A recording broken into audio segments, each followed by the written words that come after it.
kesempatan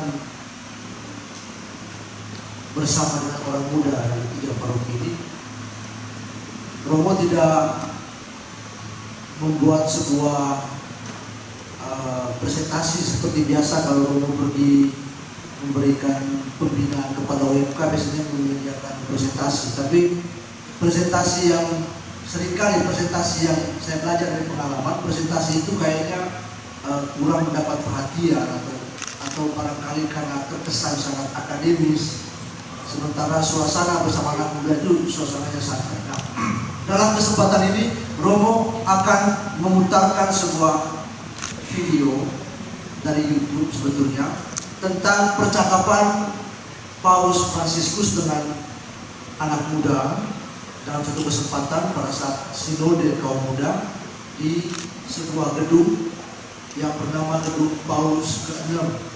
Nah, seluruh sharing Romo dalam kesempatan ngobrol asik bersama OMK ini sebetulnya berangkat dari titik atau poin-poin yang disampaikan oleh Bapak Suci. Adik-adik yang terkasih, saya hanya ingin menyampaikan kepada kalian bahwa Paus Fransiskus merupakan seorang paus yang sangat dekat dengan anak muda. Luar biasa dekatnya dengan anak muda. Dia suatu ketika keluar dari tempatnya, dari kamarnya, untuk pergi mendengarkan pengakuan anak-anak muda yang sedang berkumpul di halaman Basilika Santo Petrus. Semua orang kaget karena tidak biasa seorang paus pergi mendengarkan pengakuan anak muda. Tidak ada cerita. Masih banyak hal-hal lain.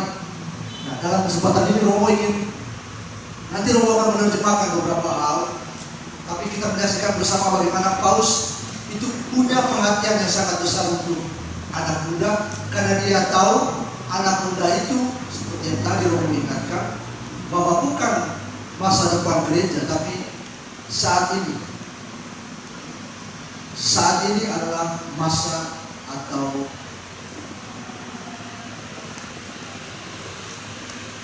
tempat bagi anak muda dalam gereja, bukan tunggu nanti.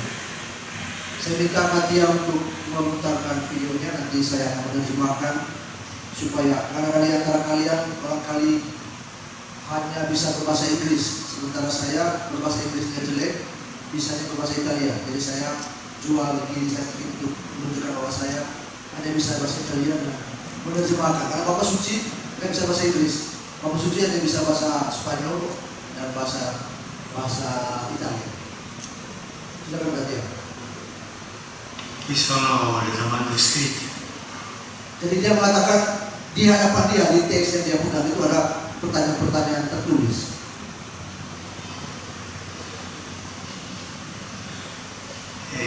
La risposta la daranno i padri sinodali. Nah, pertanyaan-pertanyaan itu sebenarnya jawabannya itu harus diberikan kepada para paus, para uskup yang saat itu hadir sebagai bapak-bapak sinodal, dalam pengertian bapak-bapak yang hadir di sinode, bapak-bapak uskup dari seluruh dunia waktu itu. Hal itu makanya dia tertawa, karena seharusnya pertanyaan itu diarahkan kepada para uskup, tapi sekarang pertanyaan itu diarahkan kepada dia. Se io dessi le risposte qui, Terus saja. annullerei il sinodo. Dia mengatakan kalau saya jawab sekarang, berarti nanti tidak ada sinode. Venire da tutti, dalla nostra riflessione, della nostra discussione e soprattutto devono essere risposte fatte senza paura. Nah, seperti di sini. Apa yang dikatakan? Sebuah jawaban atau refleksi tentang anak muda, kegelisahan anak muda, itu harus berangkat dari sebuah refleksi bersama. Bukan refleksi seorang paus seorang diri, bukan refleksi seorang uskup sendiri, bukan refleksi seorang pastor paroki sendiri, bukan refleksi seorang pembina atau pendamping OMK, tapi refleksi tentang anak muda, tentang kegelisahan, tentang dinamika mereka harus berangkat dari sebuah diskusi bersama, sehingga jawaban itu merupakan sebuah jawaban bersama.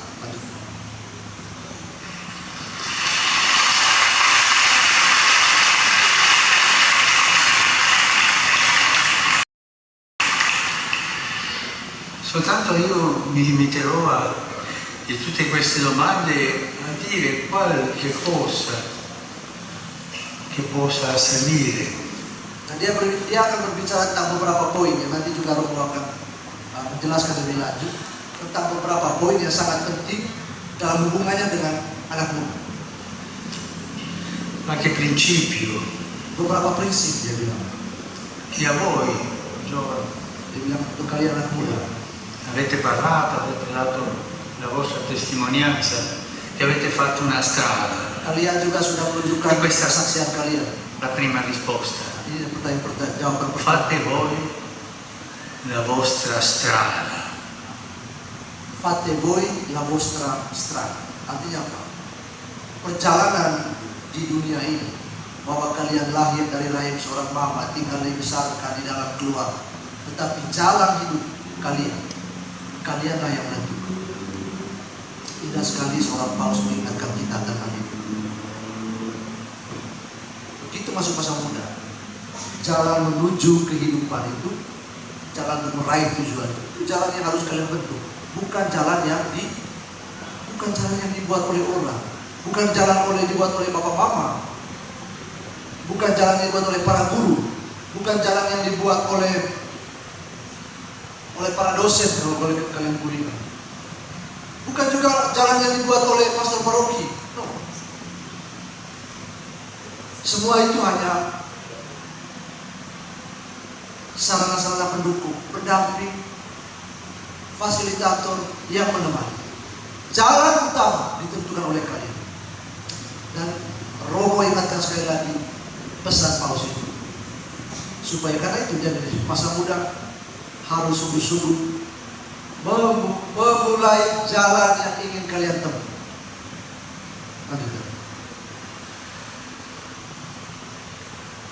Siate giovani in cammino. Kalian anak-anak muda dalam perjalanan. Un cammino che guardano l'orizzonte, non lo specchio. Perjalanan yang Stiamo terarah guardando avanti in ke cammino depan, maju ke depan, e non bukan seduti bercermin, nel divano. bukan santai di Questo kursi atau di sofa. Jadi giovane berjalan.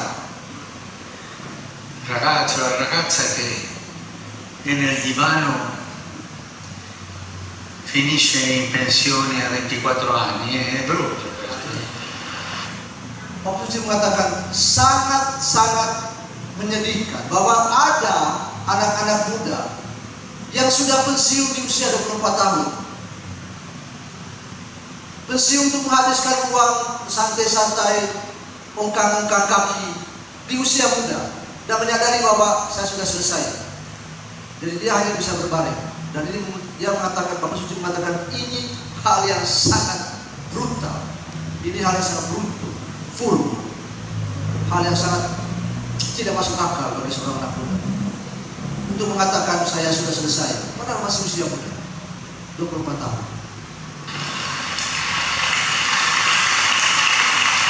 Loh, ada cincin gitu.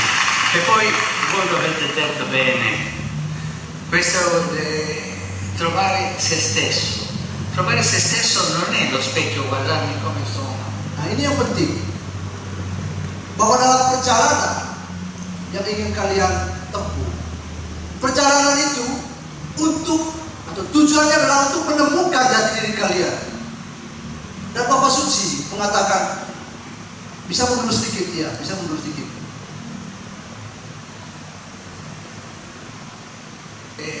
Trovare se stesso. Menemukan diri sendiri. Lanjutkan. Se stesso non è lo specchio, guardarmi come sono. Menemukan jati diri, kata Bapak Suci, bukan pada cermin. Lanjutkan. Trovarmi me stesso è nel fare, nel andare Menemukan jati diri adik-adik bukan pada cermin. Jadi raju jangan kau bangga kau ganti ketika kau bercermin. Itu bukan kamu raju. Bukan.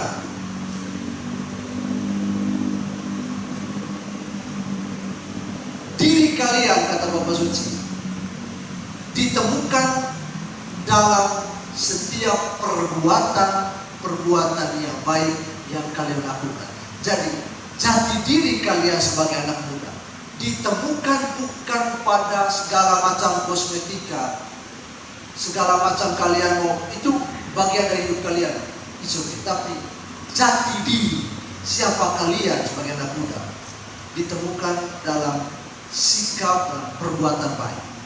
Nel fare del bene, dalam melakukan kebaikan. Indah sekali Bapak Suci mengingatkan kita ya kali-kali. Ingat sekali. Jati diri kita bukan pada hal-hal seperti itu, tapi pada sikap dan perbuatan baik. Lanjutkan. Ricerca del bene, della verità, della bellezza. Jadi ada 3 hal. Menemukan jati diri dalam kebaikan, dalam kebenaran, dan dalam keindahan. Ini 3 poin. Jadi kalau kalian mau temukan diri kalian, di mana diri kalian, siapa kalian saat ini? Bapak Suci mengatakan, temukanlah dalam setiap perbuatan baik, temukanlah dalam setiap pencarian kebenaran, dan temukanlah dalam ketika kalian menikmati yang namanya keindahan. Lanjutkan. Lì mi troverò me stesso. Disitulah kalian menemukan diri kalian. Poi in questa strada un'altra parola prinsip berikutnya. che mi è colpita è l'ultima. È stata forte quell'ultima, ma è vera. Chi l'ha fatta? Dia menegaskan ada satu kata penting lagi yang menjadi prinsip yang kedua. Dia tanya, siapa yang buat ini? Siapa yang menulis ini? Stata forte. Oh, ini sangat kuat. La coerenza. Coerenza. Coerenza di vita. Faccio cammino ma con. Nah, ini prinsip yang kedua. Kalian membuat jalan, berjalan mencari jati diri. Dan yang kedua ini menjadi kata kunci penting. Coerenza di vita artinya konsistensi dalam hidup. Kalian mesti konsisten. Dan ini yang menjadi sebuah tantangan yang luar biasa untuk anak muda. Consistensi dalam hidup. Lanjut. Coerenza di vita. E quando voi vedete una chiesa incoerente, una chiesa che ti legge le beatitudini. Nah, ini Bapak Suci menceritakan bagaimana dia mengerti bahwa ketika kalian di gereja harusnya menemukan teladan-teladan yang konsisten dalam kebaikan, dalam kebenaran. Tapi sangat menyesal bahwa saat ini situasi gereja sedang dihantam oleh badai yang sangat luar biasa, yang sangat besar pengaruhnya dalam yang barangkali mempengaruhi gambaran dan pandangan anak muda tentang gereja. Nah, ini kritikan Bapak Suci tentang gereja itu sendiri dalam hubungannya dengan kehidupan dan kehancuran yang saat ini mulai terjadi di beberapa tempat. Lanjutkan. Poi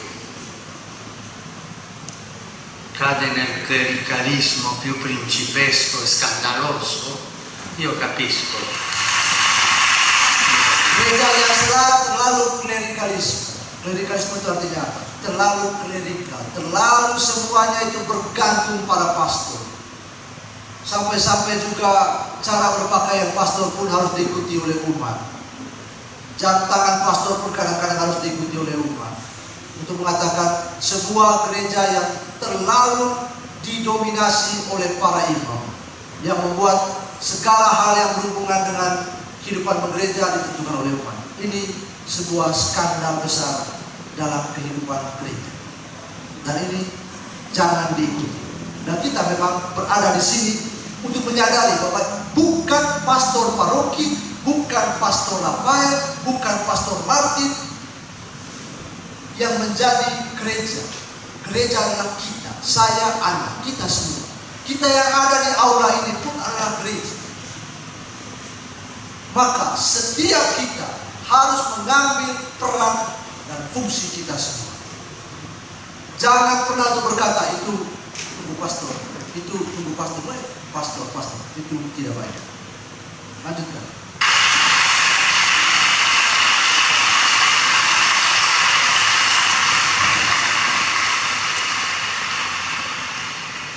Se tu sei cristiano, prende le beatitudini e porta alla pratica. Lanjutkan. E se tu sei un uomo o una donna che hai dato la vita, l'hai consacrata, anche se sei un prete, anche un prete che balla, se sei un prete vuol vivere come cristiano, segue la strada delle beatitudini. Nah, di akhir atau tujuan dari seluruh perjalanan kita, juga kita sebagai anak muda, juga mereka yang terpanggil seperti para suster yang disebut dengan kaum religius konsekrata, hidup yang dibaktikan, juga para imam. Mau imam yang seperti apa? Mau imam yang jago? Dia bilang tadi imam juga bisa berjoget ya. Imam juga bisa berjoget. Dia bilang anke prete kebal. Artinya mau seperti apa? Mau imam yang seperti itu? Mau imam yang slebor? Mau imam yang mau suster yang baik hati, yang ini segala macam. Semuanya kita sebetulnya berada pada jalan yang sama. Jalan yang ditentukan yang kita pilih dengan tujuan yang sama untuk sampai pada kebahagiaan. Ini juga kepada kalian adik-adik yang terkasih, kunci kaum muda, kunci menjadi anak muda sebetulnya adalah sampai pada kebahagiaan, bukan kesenangan. Perbedaan yang tajam. Dunia teknologi memberikan kamu kesenangan, asik. Itu bisa kaki ke atas, kepala ke bawah untuk bisa main game. Tapi bukan kebahagiaan. Tadi malam Romo dalam kesempatan renungan tezi mengingatkan bahwa mengisi diri di usia muda itu sebetulnya seperti mengisi air dalam botol kan? Kenapa? Kalau kita isi air dalam botol kan? Kalau kita isi air dalam botol, coba bayangkan botol ini. Kalau kita air yang terisi itu mengisi semua bagian dari bagian yang terisi air ini, itu tidak ada yang kosong. Kalau kalian taruh batu, kerikil, pasir, akan tetap ada, meskipun celah kecil, tapi akan tetap ada celah kosong. Dan seringkali seperti yang Romo ingatkan tadi malam, disitulah lahirnya krisis-krisis besar yang terjadi dalam kehidupan kita di dunia ini, dalam kehidupan kita sebagai anak muda. Nah, saya stop sampai di sini. Jadi ada 3 poin yang tadi Romo ingatkan. Yang pertama, soal kita membuat jalan sendiri. Kita dalam sebuah perjalanan, kemudian kita harus punya konsistensi, dan tujuan dari seluruh perjalanan kita adalah mencapai kebahagiaan. Jangan tunggu nanti, mulainya dari saat ini sebagai anak muda. Saya kira itu yang bisa saya sharingkan dalam kesempatan pagi hari ini. Saya kembalikan ke Bang Faustian. Baik.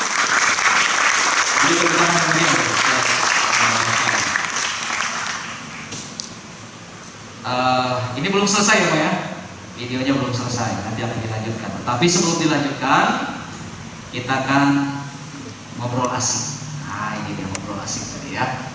Baik, yang ngobrol bukan hanya Pastor Rafael, saya, tapi kita semua yang hadir pada kesempatan ini. Siap ya ngobrol asik ya. Baik, tadi ada 3 hal yang ditekankan. Yang pertama apa tadi? Yang masih ingat? Apa yang pertama? Apa yang pertama? Hah? Apa yang diingat yang pertama tadi? Karena ini bahasanya orang Italia ya. Saya pun udah paham nih, Bang. Oke, yang pertama apa tadi? Menemukan jati diri sendiri atau perjalanan hidup sendiri. Apalagi? Yang kedua? Hah? Konsistensi. Ya, sebagai orang muda Katolik. Yang ketiga apa lagi? Menemukan kebahagiaan. Siapa yang mau bahagia di sini? Coba katakan dulu. Semua. Siapa yang mau susah? Tapi kira-kira gampang nggak menemukan kebahagiaan itu? Siapa bilang susah? Siapa bilang susah? Ada enggak? Ya kan? Menemukan kebahagiaan itu paling mudah. Tapi benarkah kita sungguh-sungguh bahagia sebagai orang muda? Kan kayak gitu. Tawaran-tawaran dunia sekarang ini luar biasa banyak. Dan semuanya menawarkan apa? Menawarkan apa? Kebahagiaan. Menawarkan kesenangan. Tapi apakah itu benar membuat kita bahagia senang? Belum tentu. Ya, baik 3 poin itu yang menjadi bahan diskusi kita pertama ini. Saya sekali lagi ngajak kita untuk ngobrol asik. Ya, bukan hanya Pastor Rafael, bukan hanya saya saja, tapi kita sama-sama nih ngobrol nih. Ya, dari teman-teman muda. Dari 3 hal tadi, ada nggak kira-kira yang mau disampaikan? Ada nggak yang mau ditanyakan? Kalau ada, boleh. Boleh berupa pertanyaan, boleh berupa sharing pengalaman, bebas. Oke? Saya mau cek dulu. OMK penampakan Tuhan. Sip. Katakan dulu. Oke. OMK mendalam. Apa nama parokinya? Santo Antonius Padua Mendalam. Coba katakan. Paroki Hati Santa Peran Mariata Benar Bersibau. Katakan. Luar biasa. Orang muda rise and shine. Sekali lagi, orang muda rise and shine. Baik, orang muda semua yang bersemangat. Coba. Ini kita kasih kesempatan ini untuk orang muda sekarang ini. Ada nggak yang mau ditanyakan? Ada nggak yang mau dibagikan? Diseringkan pada kesempatan ini. Ada nggak yang mau didiskusikan bersama? Silakan. Kita sekarang bersama narasumber yang memang tepat, ya, dipilih oleh panitia menjadi narasumber hari ini. Beliau adalah seorang misioner. Nah, ya silakan. Kalau ada langsung saja. Angkat tangan. Oke, baik. Berdiri, Mike. Silakan di. Mau kita kayaknya di ada penanya ini. Nama dulu lah ya, nama dulu paroki, lalu yang mau ditanyakan apa? Silakan. Baik. Pertama, saya berterima kasih atas kesempatan yang diberikan. Perkenalkan, nama saya Ananda dari paroki Santo Antonius Padua Mendalam.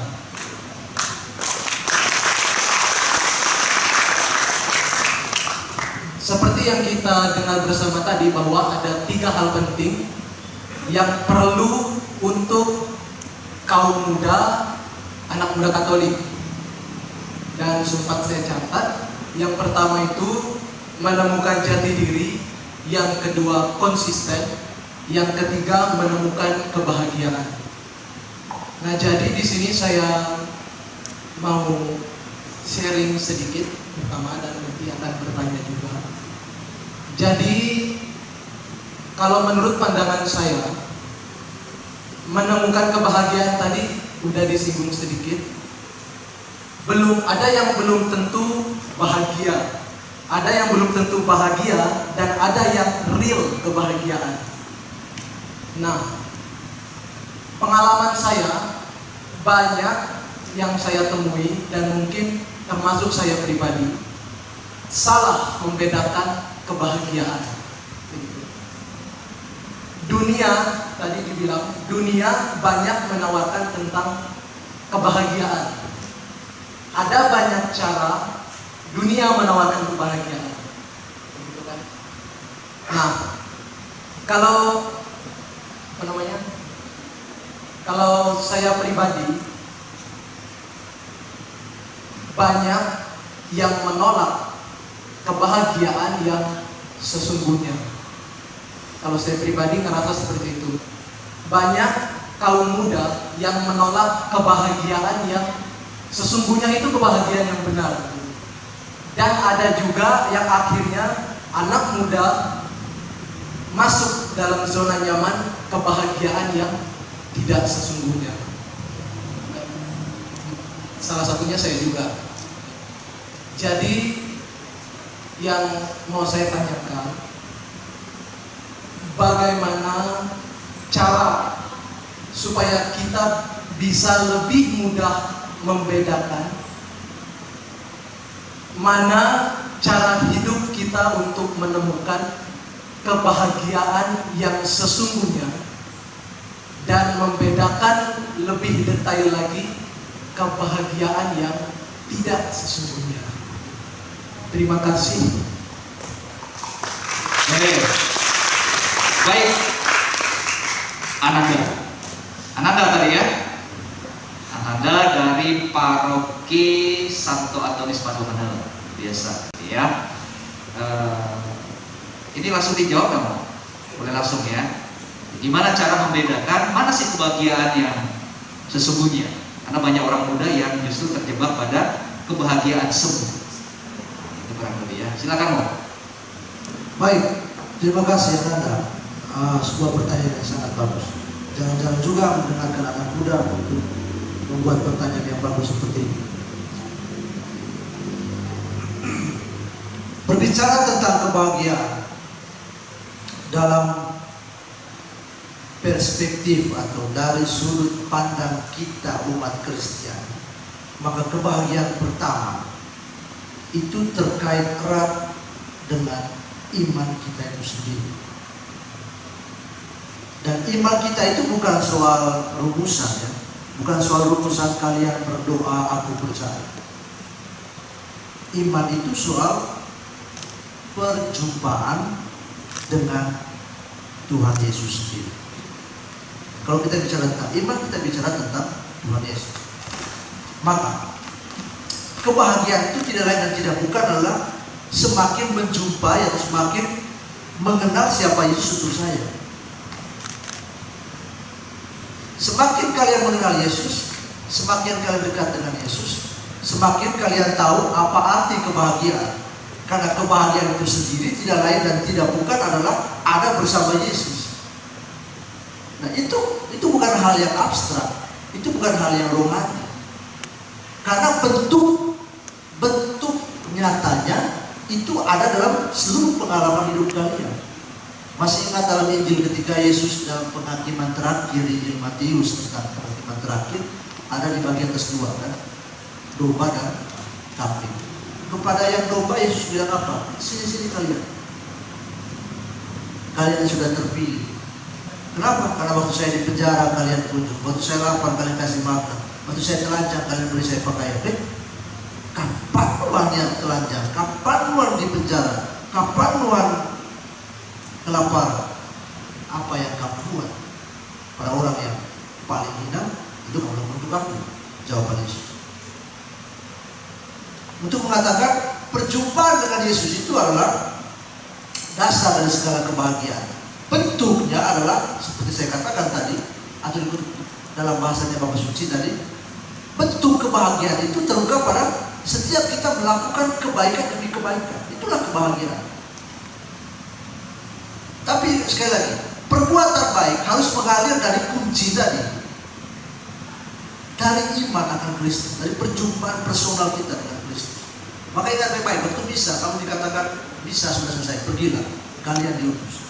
Untuk mengatakan perjumpaanmu dengan Kristus yang kamu terima dalam Ekaristi, sekarang harus kamu bawa. Setiap kalian melakukan perbuatan baik sekecil apapun, baik dalam tutur kata maupun perbuatan, yang merupakan hasil atau mengalir dari perjumpaan kesadaran kalian dan perjumpaan dengan Kristus di Ekaristi, Itulah kebahagiaan sebetulnya. Jadi kebahagiaan tidak sama dengan sensasi psikologi atau sensasi-sensasi fantasi. Ketika kalian merasa senang dengan merokok, minum alkohol, bergoyang di kafe sampai jauh malam, itu kesenangan. Itu kesenangan. Memberikan sensasi tersendiri, oh iya. Tapi apa itu kebahagiaan? Tentu tidak. Kenapa? Karena bukan mengalir dari kunci dari iman kita akan Kristus. Jadi kunci sebetulnya untuk mengetahui mana baik, mana yang benar dan tidak sebetulnya adalah kuncinya adalah di iman kita. Bagaimana kita melihat iman sebagai perjumpaan dengan Kristus. Dan perjumpaan dengan Kristus itu yang kemudian akan mendorong kita atau yang senantiasa membangkitkan kerinduan kita untuk berbuat baik, berbuat kebaikan demi kebaikan dalam kehidupan kita sehari-hari. Setiap kebaikan yang kita buat, yang kalian buat, kecil maupun besar, itu selalu merupakan kebahagiaan yang sejati. Karena selalu mengalir dari iman kalian akan Kristus sendiri. Nah, itu yang tidak bisa, Romo tidak bisa menggantikan lagi rumusan ini. Karena kunci kebahagiaan Kristiani itu pacaran dan tidak suci memang tidak ada yang tidak bukan pada iman kita. Di luar itu bukan kebahagiaan yang sejati. Kalian itu hanya kesenangan, sensasi-sensasi psikologi. Kalian merasa wah ini luar biasa, berada di atas motor kebut-kebutan misalnya. Itu sensasi yang menyenangkan. Kalian menjadi pusat perhatian, it's okay. Tapi yang kita cari sebagai orang Katolik itu adalah kebahagiaan. Tujuan kita adalah kebahagiaan.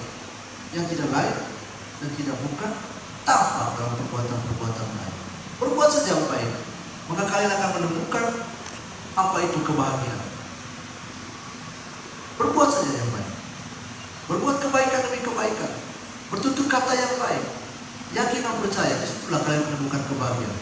Romo tidak memberikan sebuah kuliah psikologi, karena kebahagiaan Kristiani bukan sensasi psikologi, tapi tentang iman. Artinya apa? Mengalir dari iman, mengalir dari perjumpaan dengan Kristus yang berbuah pada kebaikan demi kebaikan. Saya kira itu saja yang saya kira bisa saya bagi untuk menjawab pertanyaan ini, Pak Pastor. Terima kasih. Oke, baik. Anang, puas dengan jawabannya? Puas? Oke. Apa masih ada yang mau ditanyakan lagi? Cukup sebentar. Oke. Baik, jadi ada beberapa hal tadi yang disampaikan Romo mengenai kebahagiaan yang bukan semu tadi ya. Kita bisa melihat itu dari sudut pandang Kristiani, dari sudut pandang iman kita sebagai orang Katolik. Jadi kebahagiaan itu terkait erat sekali dengan iman kita akan Yesus Kristus. Manakala kita berjumpa dengan Tuhan Yesus, mengalami perjumpaan dengan Tuhan Yesus, disitulah sebetulnya kita menemukan kebahagiaan yang sejati. Manakala kita rindu untuk melakukan kebenaran, mencari kebenaran, kebaikan yang bersumber dari Tuhan Yesus sendiri, itulah kebahagiaan. Jadi bukan hanya sekedar sensasi-sensasi. Apalagi kalau kita merasa ingin, wah, dilihat, wih, hebat, keren, luar biasa. Ya bukan ya seperti itu. Baik, itu baru satu pertanyaan. Ada lagi yang mau bertanya? Ada lagi? Wah, hanya satu. Oke, baik. Silakan langsung saja berdiri.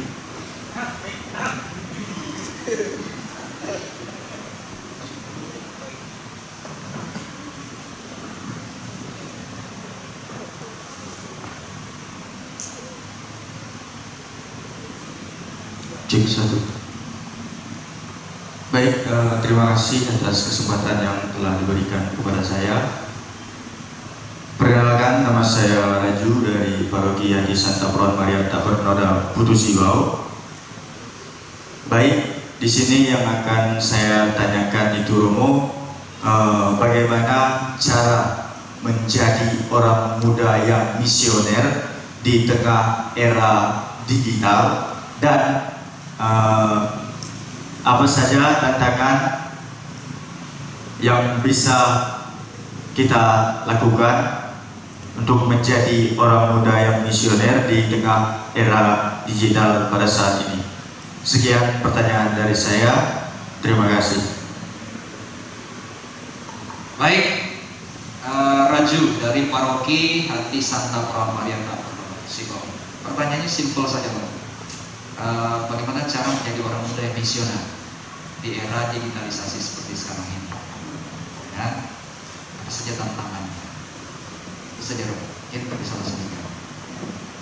Konteks dunia sekarang ini, di tengah kemajuan bidang atau di teknologi informasi yang begitu cepat, misioneritas kita terletak di mana?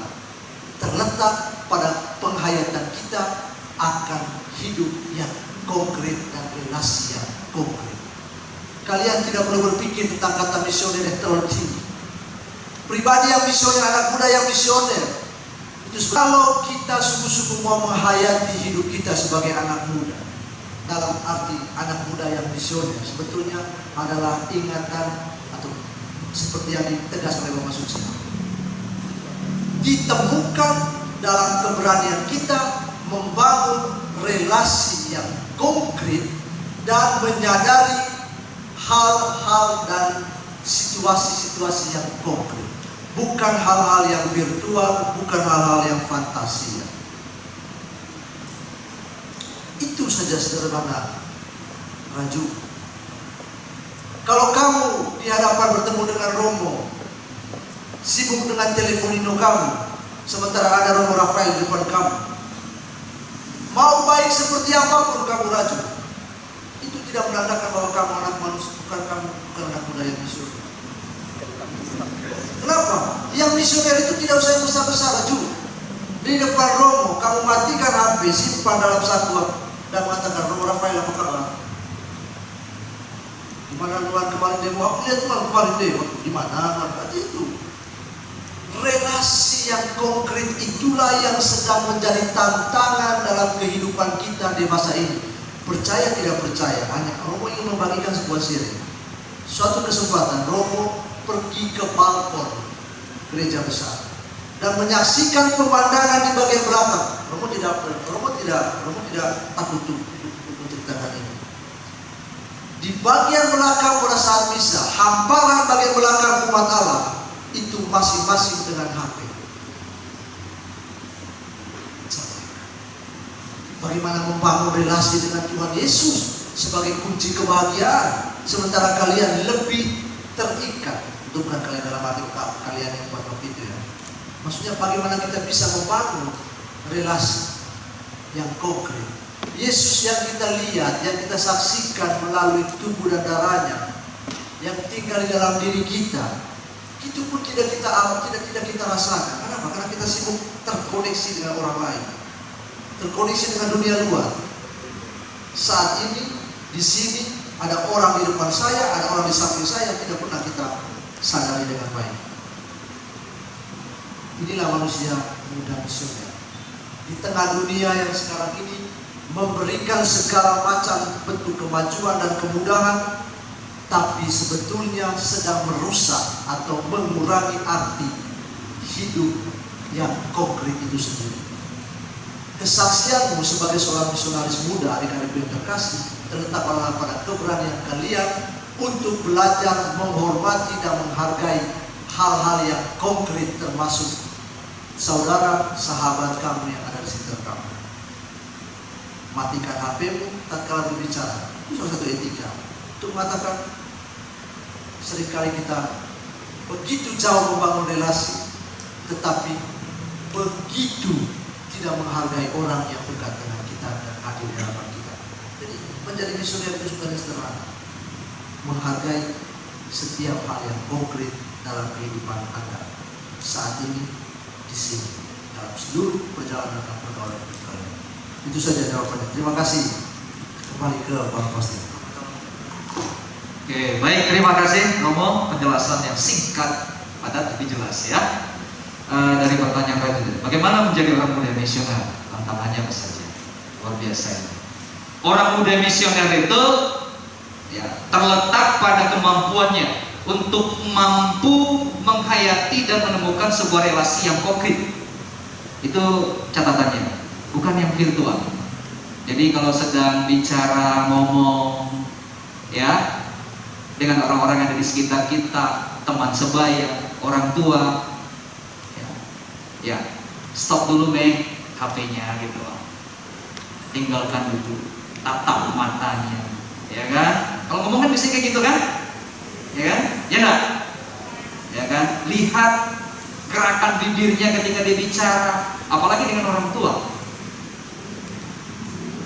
Ya, nah ini baru komunikasi yang real itu seperti itu. Ya, jadi bukan ada orang bicara tapi justru kita asik dengan HP kita sendiri. Nah ini saya rasa orang-orang muda hari ini disadarkan dengan hal-hal ini ya. Mari kita hidup dalam dunia konkret, ya, hidup dalam dunia nyata. Bahwa ada orang yang sedang berbicara dengan kita dan kita mendengarkan dengan baik. Jangan sibuk dengan diri sendiri. Yes. Oke, selain Raju ada lagi pertanyaan? Ya, baik, nanti jadi 2 pertanyaan ya. Silakan Pak.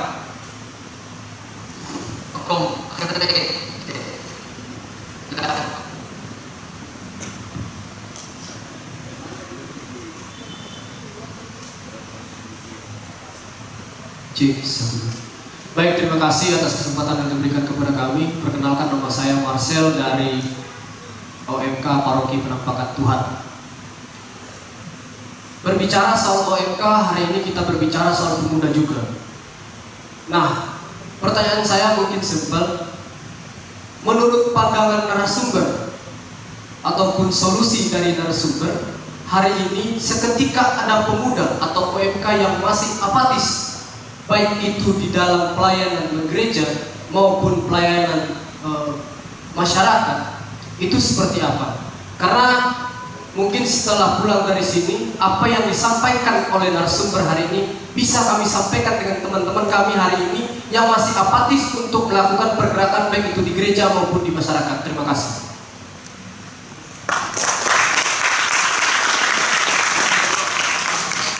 Baik, pertanyaan yang bagus ini. Artinya kita mau tidak mau akhirnya harus membuat komitmen. Bagaimana menjadi seorang atau orang muda yang misioner. Nah, mungkin Romo bisa memberikan kiat-kiat apa saja yang diperlukan, gitu ya, sehingga nanti mereka setelah selesai ini dapat melakukan sesuatu, baik di gereja, dalam keluarga, di tempat kerja, dimanapun mereka berada. Ini dong, silakan.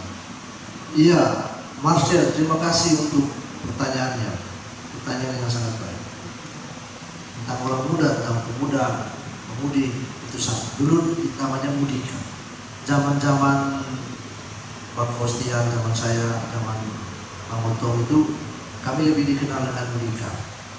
Baru dia sekitar tahun 2005, kalau saya tidak salah, mulai berubah dengan nama orang muda Katolik WM. Itu sebetulnya hanya soal istilah, tapi jangkauannya tetap sama. Bagaimana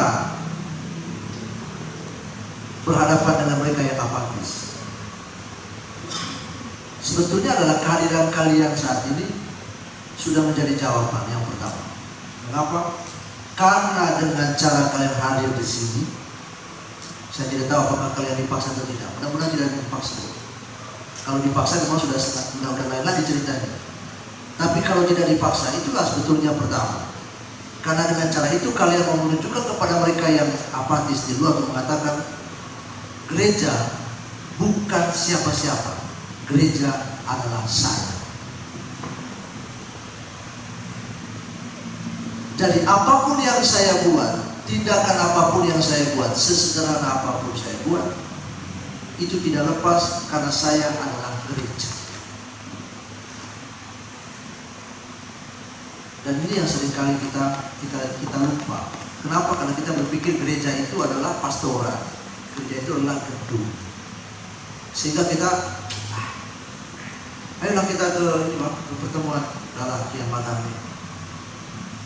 Kita ikut kegiatan, aduh apalah nanti mau diambil itu.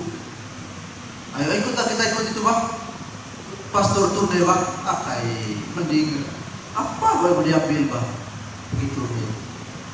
Apatisme ataupun bahkan kadang-kadang meragukan itu sebetulnya di satu sisi dalam arti pergumulan hidup it's okay. Itu saja menjadi sebuah poin yang penting sebagai peluang pergumulan.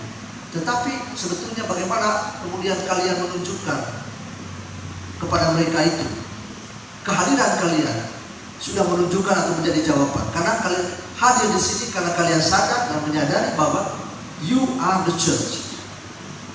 Bukan gedung. Gereja bukan gedung, kamu.